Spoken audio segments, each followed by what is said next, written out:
Bismillahirrahmanirrahim. Assalamualaikum warahmatullahi wabarakatuh.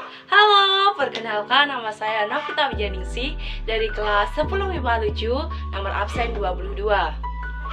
Di zaman sekarang ini sudah banyak marak kasus penyalahgunaan narkoba, khususnya di Indonesia. Dari tahun ke tahun, penyalahgunaannya semakin meningkat. Tidak hanya dari kalangan public figure, pengusaha, rakyat, bahkan banyak pelajar ataupun pemuda-pemuda Indonesia yang sudah terjerat dengan barang haram tersebut. Nah, maka dari itu saya akan mengedukasikan mengenai bahaya, undang-undang, serta bagaimana sih sanksi bagi pengguna maupun pengedar narkoba itu sendiri. Nah, poin pertama saya akan membahas mengenai bahaya narkoba. Bahaya narkoba di sini saya akan membagi menjadi 3 bagian. Bagian pertama mengenai bahaya narkoba terhadap fisik kita. Pertama, gangguan pada sistem saraf. Kedua, gangguan pada jantung, pembuluh darah. Dan ketiga, gangguan pada kulit, gangguan pada paru-paru, sering sakit kepala, mual-mual, muntah, atau suhu tubuh meningkat, pengecilan hati, dan kesulitan tidur. Keenam, ada gangguan terhadap kesehatan reproduksi, yaitu gangguan seperti penurunan fungsi hormon reproduksi serta gangguan fungsi seksual.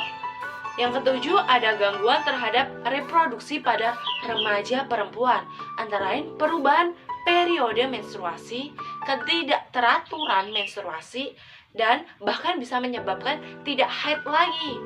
Dan kedelapan, bagi pengguna narkoba melalui jarum suntik, khususnya pemakai jarum suntik secara bergantian antara pecandu narkoba. Resikonya mereka dapat tertular penyakit seperti hepatitis B, C, bahkan bisa menyebabkan tertular penyakit HIV.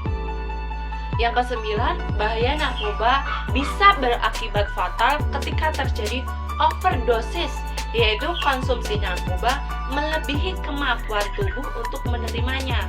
Overdosis ini bisa menyebabkan kematian. Bahaya banget kan? Nah, kedua mengenai bahaya narkoba terhadap psikologi. Yang pertama, bisa menyebabkan kerja lamban, ceroboh, sering tegang ataupun gelisah, hilang rasa percaya diri, apatis, penghayal, penuh curiga dengan sesama, agitatif, menjadi ganas, dan tingkah laku yang brutal. Yang keempat, sulit berkonsentrasi, perasaan kesal, dan tertekan batinnya. Dan terakhir, cenderung menyakiti diri sendiri, perasaan tidak aman, bahkan bisa melakukan bunuh diri.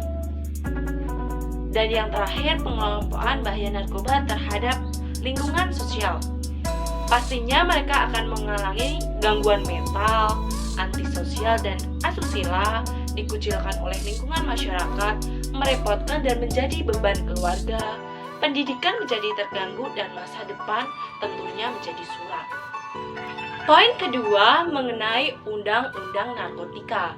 Salah satu undang-undang narkotika yang dijadikan penegak hukum sebagai landasan dalam memberantas dari maraknya penyalahgunaan narkoba adalah Undang-Undang Nomor 35 Tahun 2009. Undang-Undang Nomor 35 Tahun 2009 tentang narkotika disahkan pada tanggal 12 Oktober 2009 oleh Presiden Bapak Dr. Haji Susilo Bambang Yudhoyono.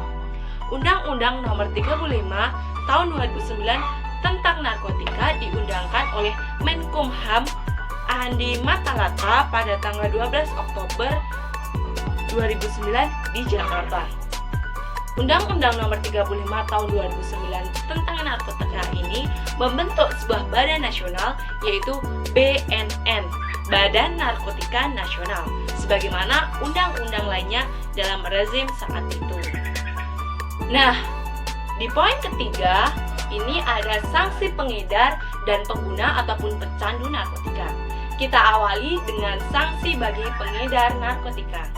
Sanksi bagi pengedar narkotika Menurut pasal 114 Undang-Undang Nomor 35 Tahun 2009 tentang narkotika adalah dipidana seumur hidup atau paling singkat 5 tahun dan paling lama 20 tahun dan hukuman mati serta denda paling sedikit 1 miliar rupiah dan paling banyak 10 miliar rupiah. Tentu saja ini tergantung dengan jumlah narkotika yang diedarkan sebagai tolak ukur hukuman yang akan dijatuhkan. Dan yang kedua mengenai sanksi pengguna atau pecandu narkoba.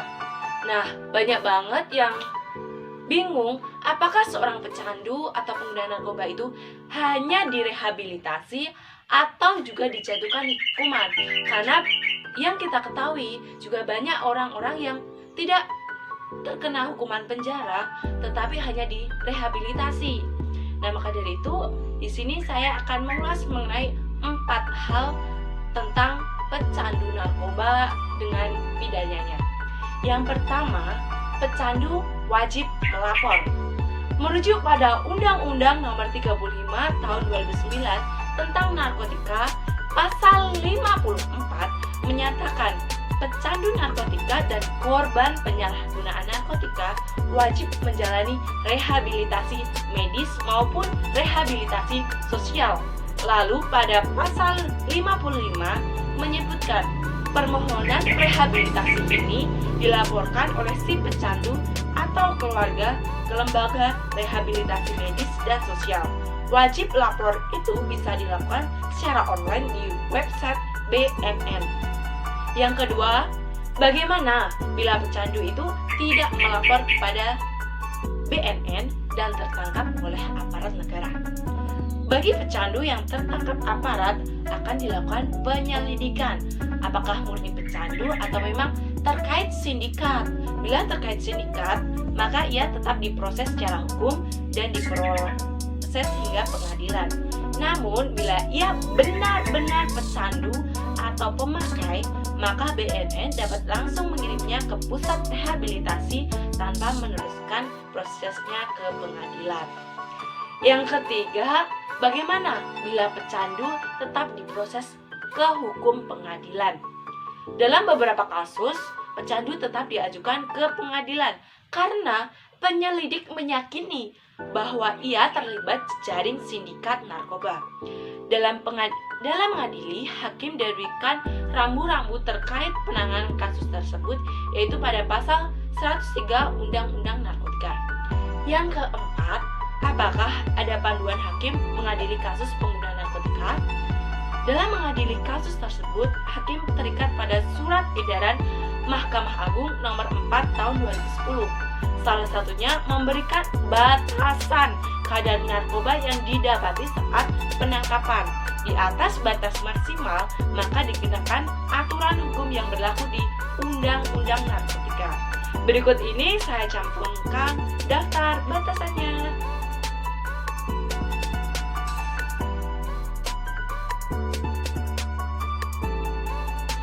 Nah, sudah ada 3 poin yang telah saya paparkan, yaitu mengenai bahaya dan dampak, undang-undang narkotika, sanksi bagi pengguna, dan pengedar narkotika.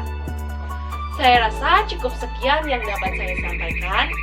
Semoga hal apa yang saya disampaikan bisa bermanfaat bagi kita semua, bisa menjaga kita dari jeratan benda haram tersebut, bisa fokus sekolah, bisa fokus menjadi pemuda yang siap membangun bangsa Indonesia ini untuk lebih maju ke depannya. Saya mohon maaf apabila ada kurangnya, dan sebelumnya saya akan tutup dengan pantun. Jangan deh kancane sambal terasi. Sekian dah, terima kasih. Billahi taufiq wal hidayah. Wassalamualaikum warahmatullahi wabarakatuh.